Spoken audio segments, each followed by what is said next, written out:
जय शिवराय मित्रांनो, स्वागत आहे आपले सागर भाऊजी या शेती योजना 2.1 या यूट्यूब चॅनलवरती.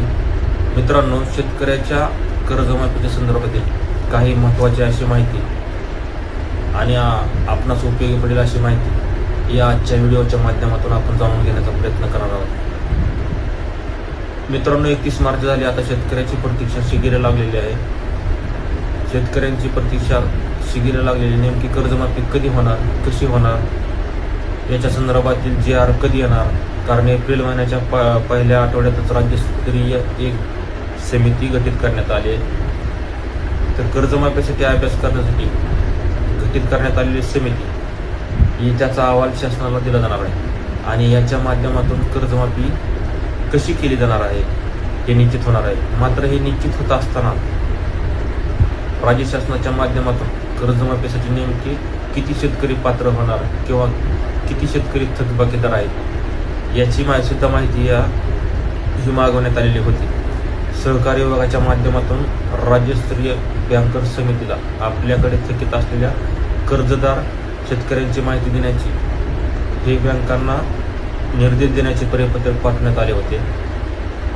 30 सप्टेंबर 2025 पर्यंत थकीत असलेले शेतकरी आणि 9 मार्च 2026 पर्यंत रेग्युलर असणारे शेतकरी या दोन्ही शेतकऱ्यांची माहिती बँकांच्या माध्यमातून आता राज्यस्तरीय समितीला देण्यात आलेली आहे.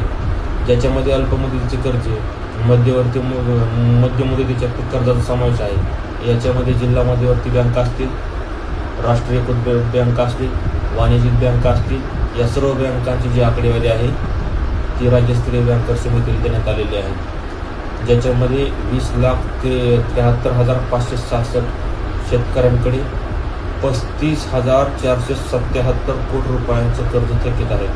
याच्या व्यतिरिक्त सुद्धा 2015 ते 2017च्या कर्जमाफीमध्ये बाकी असलेले 5,86,000 शेतकरी हे वेगळे आहेत आणि ह्या सर्व शेतकऱ्यांची जी माहिती आहे ती माहिती आता बँकर समितीकडे देण्यात आलेली आहे आणि आता बँकर समितीच्या माध्यमातून आपला हा आलेला अहवाल, हा डाटा लवकरच शासनाला सादर केला जाणार आहे. मित्रांनो, साधारणपणे 7 ते 8 एप्रिल नंतर राज्यामध्ये जी काही बँक कर्जमाफीसाठी करण्यासाठी एक समिती गठीत करण्यात आलेली ही परदेशी साहेबांच्या अध्यक्षतेखाली गठीत करण्यात आलेली समितीसुद्धा आपला अहवाल शासनाला सादर करणार आहे की नेमकी कोणत्या शेतकऱ्याची कर्जमाफी करायची, कशा प्रकारे करायची, काय उपाययोजना करायच्या किंवा अटी शर्ती लावायच्या ही माहिती त्यांच्या माध्यमातून दिली जाणार आहे. एकंदरीत जे देण्यात आलेली आकडेवारी आणि समितीचा आलेला अहवाल याच्या अगोदर आता पुढील कर्जमाफी केली जाणार आहे. परंतु कर्जमाफी केली जात असताना, कर्जमाफी तर करायचीच आहे, परंतु केली जात असताना खरीपाचा हंगाम लक्षात घेऊन ही लवकरात लवकर करावी अशी मागणी या ठिकाणी करण्यात येत आहे.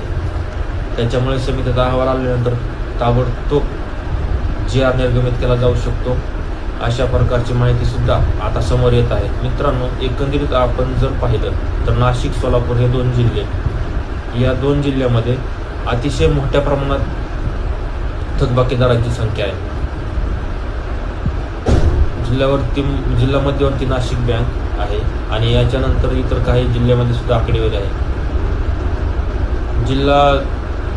अकोला जिल्हा असेल, कोल्हापूर जिल्हा असेल, तसेच या जिल्ह्याचा देखील समावेश होतो आणि सर्व जिल्ह्यामधील मिळून 24,73,566 शेतकऱ्यांची माहिती राज्यस्तरीय बँकर समितीला देण्यात आलेली आहे, जी आता लवकरच शासनाला सादर केली जाणार आहे.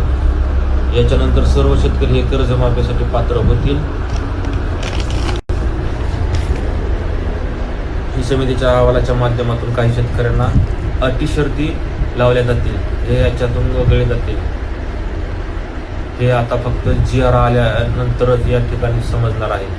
याच्या संदर्भातील जे काही पुढचं अपडेट येईल आणि महत्त्वाचं अपडेट येईल हे अपडेटसुद्धा आपण जाणून घेणार आहोत. तर मित्रांनो, शेतकऱ्यांच्या कर्जमाफीसाठी एक GR येणार आहे आणि हा GR सध्या एक महत्त्वाचा GR असणार आहे. हा GR सध्या आपण जाणून घेण्याचा प्रयत्न करणार आहोत मित्रांनो. तर मित्रांनो, शेतकऱ्यांची कर्जमाफी 2015 ते 2017 या कर्जमाफीमध्ये बाकी असलेले 15,86,000 शेतकरी हे वेगळे आहेत आणि सप्टेंबर 9 मार्च 2000 पर्यंत रेग्युलर असणारे शेतकरी आणि 30 सप्टेंबर 2025 पर्यंत थकीत असलेले शेतकरी, हे या शेतकऱ्यांची कर्जमाफी, ही कर्जमाफी आता अटी शर्तीवर अवलंबून असणार आहे मित्रांनो. ज्या शेतकऱ्यांकडे 4 चाकी गाड्या असतील किंवा ते श्रीमंत असतील तर त्यांची कर्जमाफी होऊ शकणार नाही. आणि अटी शर्ती लावण्यामागचं एकच कारण आहे की कर्जमाफीचा लाभ हा गरीब शेतकऱ्याला मिळाला पाहिजे. तर मित्रांनो, भेटूयात नवीन व्हिडिओमध्ये नवीन अपडेट्ससह. धन्यवाद.